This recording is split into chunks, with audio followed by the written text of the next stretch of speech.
السلام عليكم ورحمة الله وبركاته. إن الحمد لله نحمده ونستعينه ونستغفره ونعوذ بالله من شرور أنفسنا ومن سيئات أعمالنا. من يهده الله فلا مضل له ومن يضلل فلا هادي له. وأشهد أن لا إله إلا الله وحده لا شريك له وأشهد أن محمدا عبده ورسوله.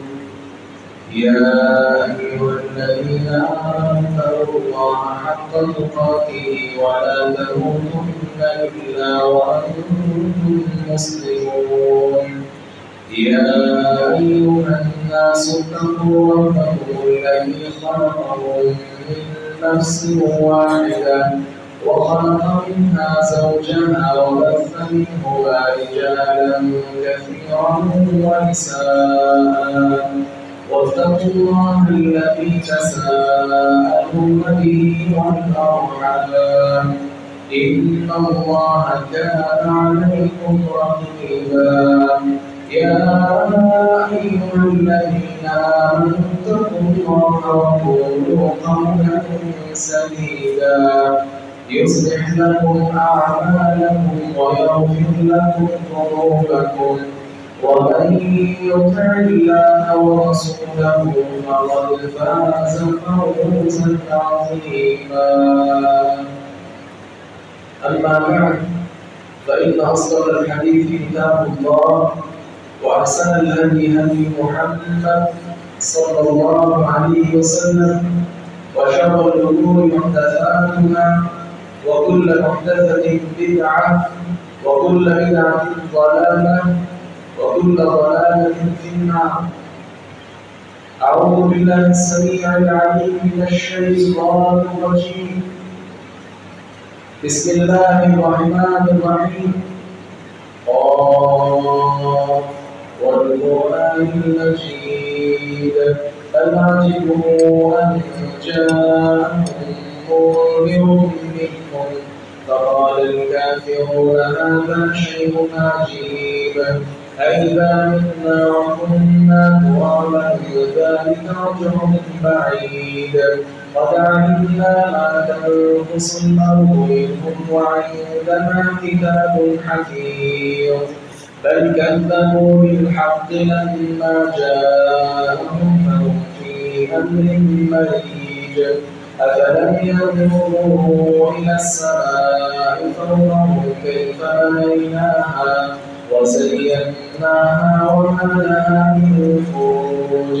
والأرض مددناها وألقينا فيها رواسي وأنبتنا فيها من كل زوج بهيج. تبصرة وذكرى لكل عبد منيب. ونزلنا من السماء ماء مباركا فأنبتنا به جنات وحب الحصيد والنخل باسقات لها طلع نضيد رزقا للعباد وأحيينا به بلدة ميتا كذلك الخروج. كذبت قبلهم قوم نوح وأصحاب الرس وثمود وعاد وفرعون وإخوان لوط وأصحاب الأيكة وقوم تبع كل كذب الرسل فحق وعيد. أفعينا بالخلق الأول بل هم في لبس من خلق جديد. ولقد خلقنا الإنسان ونعلم ما توسوس به نفسه ونحن أقرب إليه من حبل الوريد.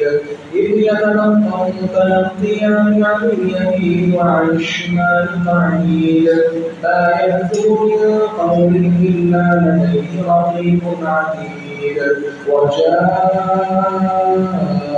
سكرة الموت بالحق ذلك ما كنت منه تحيد ونفخ في الصور ذلك يوم الوعيد وجاءت كل نفس معها سائق وشهيد لقد كنت في غفلة من هذا فكشفنا عنك غطاءك فبصرك اليوم حديد وقال قرينه هذا ما لدي عتيد ألقيا في جهنم كل كفار عنيد مناع للخير معتد مريب الذي جعل مع الله إلها آخر فألقياه في العذاب الشديد قال قرينه ربنا ما أطرده ولكن كان في